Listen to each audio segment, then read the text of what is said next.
क्योंकि पब्लिक ने उन्हें इस लायक छोड़ा नहीं कि वे कुछ कर सकें, तो अब वह कुछ न कुछ षड्यंत्र तो करते। महोदय, पुलिस पार्टी के जाने के बाद जितेंद्र यादव नाम के एक व्यक्ति ने वहां पर गोली चलाई थी और एक मुस्लिम निर्दोष महिला को वहां गोली मारी थी, तो पकड़ा गया है और ऐसे अपराधियों के खिलाफ बहुत सख्ती से निपटने की कार्रवाई की छूट भी प्रशासन को दी गई है। लेने माननीय सदन के नेता को तो पिछले 5 साल में इस तरह के काम से जुड़े हुए सबके नाम लेते और मैं सबका नाम लेंगे ना। आपको रोका किसने है? आप मुद्दे सदन है, आपको रोका किसने है? हम नाम दीजिए, सबका नाम देंगे। चिंता यहाँ तक ये सिद्धार्थ नगर की घटना है ना, पुलिस की गोली से मारा गया है, लेकिन परिवार को मैनेज करते ही लोग। नमस्कार, स्वागत है आपका हमारे चैनल पर। उत्तर प्रदेश विधानसभा में सीएम योगी आदित्यनाथ ने अखिलेश यादव की खोली पोल। दरअसल आपको बता दें कि उत्तर प्रदेश में विधानसभा का बजट सत्र चल रहा है और आज दूसरे दिन सीएम योगी आदित्यनाथ ने समाजवादी पार्टी के प्रमुख अखिलेश यादव की पोल खोली और इसके साथ ही विधानसभा में देखने के लिए मिली सीएम योगी आदित्यनाथ और अखिलेश यादव के बीच में उत्तर प्रदेश के मुद्दों को लेकर बहस। आपको बता दें कि जैसे ही सीएम योगी आदित्यनाथ ने अपने भाषण की शुरुआत की, उन्होंने अखिलेश यादव की पोल खोलना शुरुआत कर दी और सीएम योगी आदित्यनाथ ने कहा कि ये हमारी बीजेपी की सरकार है, हमारी सरकार में अपराधियों के लिए ये नहीं कहा जाता कि लड़के हैं इनसे गलती हो जाती है।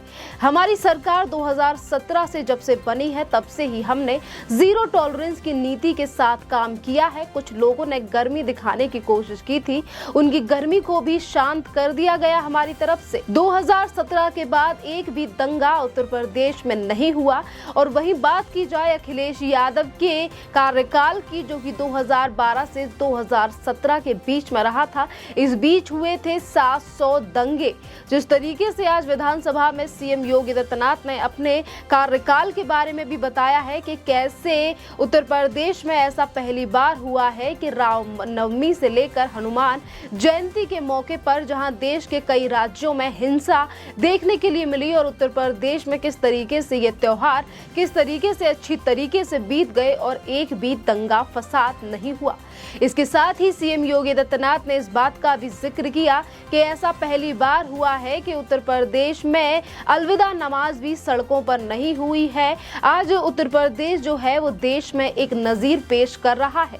जिस तरीके से सीएम योगी आदित्यनाथ ने अखिलेश यादव के प्रशासन की पोल खोली, तो वहीं सीएम योगी आदित्यनाथ ने कहा कि उत्तर प्रदेश में हर अपराधी के खिलाफ जीरो टॉलरेंस की नीति पर काम हो रहा है।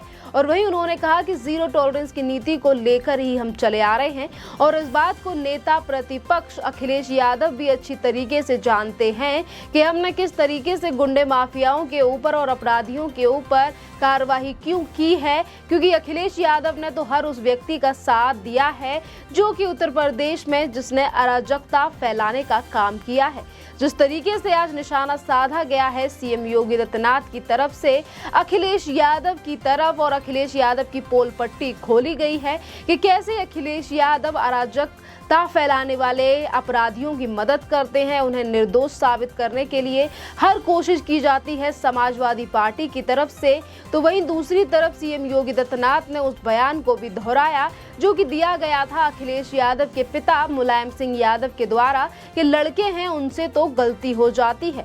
उन तमाम चीजों को आज दिखाया गया है आईना अखिलेश यादव को सीएम योगी आदित्यनाथ के द्वारा। और वही सीएम योगी आदित्यनाथ ने गुंडे या बड़े माफिया हैं उनको लेकर भी कहा। सीएम योगी आदित्यनाथ ने कहा कि 2000 करोड़ से ज्यादा की संपत्ति हमने माफियाओं की जब्त की है। वहीं अगर हम बात करें जिस तरीके से लाउड स्पीकर का मुद्दा भी इस समय पर काफी ज्यादा जोर पकड़े हुआ है और इस पर भी सीएम योगी आदित्यनाथ ने कहा कि उत्तर प्रदेश में 1 लाख से ज्यादा लाउड स्पीकरों को उतार दिया गया है और या फिर उनकी आवाज को धीमा कर दिया गया है। जिन लाउड स्पीकरों को उतारा गया है उन लाउड स्पीकरों को स्कूल और अस्पतालों में दान कर दिया गया है। पहले भी ये काम हो सकते थे पर कुछ पार्टियां इसी काम करने को लेकर अपने वोट बैंक पे कोई फर्क ना पड़ जाए इसीलिए इस तरीके के काम नहीं किया करती थी। यानी कि लाउड स्पीकर के मुद्दे को लेकर भी सीएम योगी आदित्यनाथ ने साधा है अखिलेश यादव के ऊपर निशाना कि किस तरीके से अभी तक अखिलेश यादव ये जितनी भी पार्टियों ने उत्तर प्रदेश में काम किया है वो किस तरीके से तुष्टीकरण की राजनीति अभी तक करती आई है।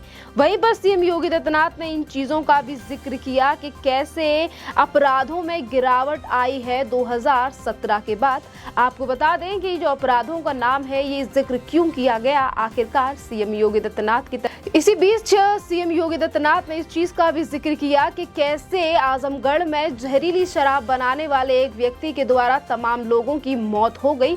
और इसी वक्त सीएम योगी आदित्यनाथ ने कहा कि जहरीली शराब बनाने वाला कौन व्यक्ति था छोड़िए, मैं उसका नाम नहीं बताता। और इतने में ही अखिलेश यादव उठकर खड़े हो गए और उन्होंने कहा कि आपको नाम बताने में क्या दिक्कत है, क्योंकि वो व्यक्ति समाजवादी पार्टी का था। इसीलिए सीएम योगी आदित्यनाथ ने कहा कि नाम बताएंगे तो हंगामा यहाँ पर हो जाएगा।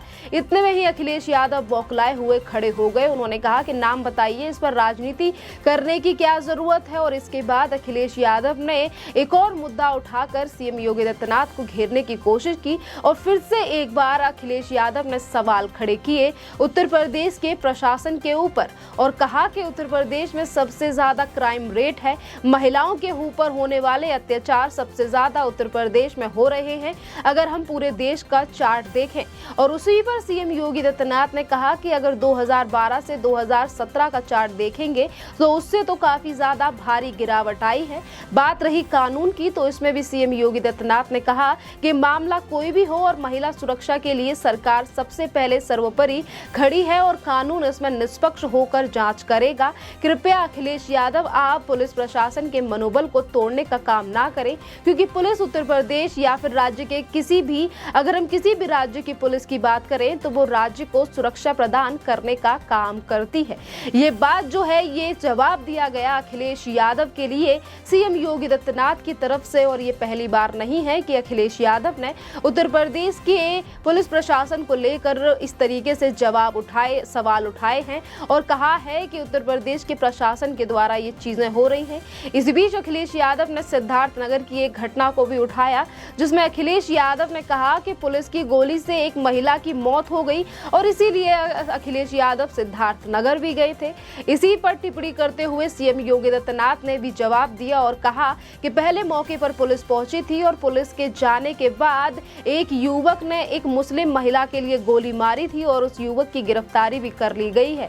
यानी कि किस तरीके से चीजों को ना देखते हुए अखिलेश यादव की तरफ से ये सिद्धार्थनगर का मुद्दा उठाया गया। और इसी पर सीएम योगी आदित्यनाथ ने फिर एक बार अखिलेश यादव से कहा कि पुलिस का मनोबल तोड़ने का काम ना करें। अखिलेश यादव इस पूरे मामले में उत्तर प्रदेश की जो पुलिस है वो निष्पक्ष होकर जांच कर रही है और आज का समय ऐसा है कि किसी भी अपराध को कोई छुपा नहीं सकता। तो फिर कैसे अखिलेश यादव इस पूरे मामले को लेकर मनगढ़ंत कहानियां गढ़ रहे हैं। आपको बता दें कि सिद्धार्थनगर की घटना को इसीलिए भी अखिलेश यादव के द्वारा लाया गया क्योंकि तुष्टीकरण की राजनीति करने में तमाम ऐसी पार्टियां हैं जो कि सर्वोपरि रहती हैं। और जिस महिला को गोली लगी थी, जिस महिला को एक अज्ञात व्यक्ति ने बंदूक चला के मार दिया था, गोली से मार दिया था, वो महिला एक विशेष समुदाय से आती थी और इसीलिए इस पर राजनीति की जा रही है। और वही सीएम योगी आदित्यनाथ ने इन चीजों को भी कहा कि अगर वो पुलिस की गोली से मृत्यु होती उस महिला की तो गोलियों की भी पहचान कर ली गई है और तमाम जो प्रक्रिया बताई गई सीएम योगी आदित्यनाथ की तरफ से। और उन्होंने कहा कि जो गोली निकलकर सामने आई है वो एक अज्ञात असले की गोली है और पुलिस की गोली और उन दोनों गोलियों में बहुत ज्यादा अंतर होता है, इसीलिए पुलिस के ऊपर सवाल ना खड़ा किया जाए। ये तमाम विधानसभा में आज बहस छिड़ी रही जिस तरीके से सीएम योगी आदित्यनाथ ने जवाब दिए अखिलेश यादव को। पुलिस प्रशासन कानून को लेकर जो भी मुद्दे उठाए गए अखिलेश यादव की तरफ से।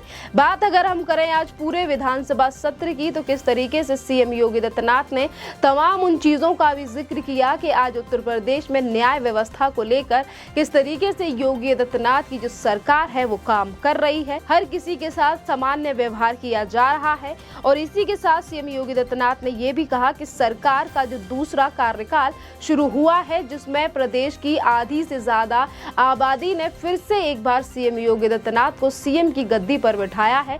वो 2017 से भी ज्यादा अच्छा काम इस बार 2022 से लेकर जो आगे तक चलने वाला कार्यकाल है इसमें कर दिखाएंगे और जीरो टॉलरेंस की नीति इसी तरीके से कायम रहेगी।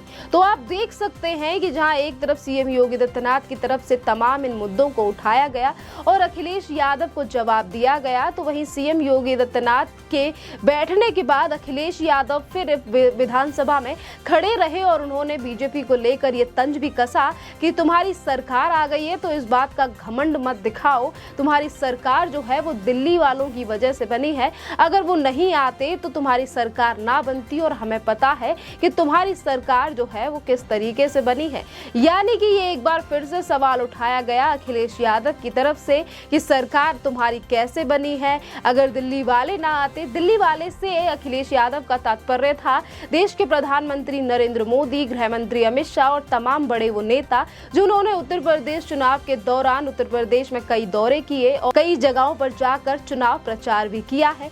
आज अखिलेश यादव के लिए इतना बड़ा झटका लगा है विधानसभा चुनाव को लेकर कि वो आज भी विधानसभा में इन मुद्दों को उठाते हैं। और आपको ये भी बता दें कि अखिलेश यादव इस बार उत्तर प्रदेश में नेता प्रतिपक्ष हैं जो कि हर मुद्दे को उठाकर बात करते हैं, पर सीएम योगी आदित्यनाथ से जब भी कोई सवाल किया जाता है उसका निष्पक्ष तरीके से और सही कटाक्ष किया जाता है अखिलेश यादव के द्वारा पूछे गए सवालों का। और इसी बीच एक मुद्दे को लेकर खड़े हुए अखिलेश यादव के सहयोगी ओपी राजभर, जिन्होंने कहा कि मेरे ऊपर पुलिस के द्वारा कार्रवाई की गई और कहीं गांव में भ्रमण कर रहा था तो गांव के लोगों ने मुझ पर ही उंगली उठाई कि मैं यहां दंगे फसाद कराने आया हूं। यानी कि जहां एक तरफ ओपी राजभर की तरफ से इस पूरे घटनाक्रम को लेकर उत्तर प्रदेश की पुलिस को जिम्मेदार ठहराने की कोशिश की जा रही थी, पर वहीं ये चीजें निकलकर सामने आ रही हैं कि जिन गांव में भ्रमण करने के लिए गए ओपी राजभर, उन गांव के लोगों को भी आज भरोसा नहीं है ओपी राजभर के ऊपर कि किस तरीके से ओपी राजभर की राजनीति है। क्योंकि जिस वक्त पर ये उत्तर प्रदेश की सरकार में मंत्री थे उस वक्त भी ये अपने गांव में नहीं गए थे और अपने उस विधानसभा क्षेत्र में एक बार भी चक्कर नहीं लगाया था ओपी राजभर ने, आज जो भ्रमण की बात कर रहे हैं। खैर, इस टॉपिक पर आपका क्या कहना है आप हमें कमेंट करके जरूर बताइए। धन्यवाद।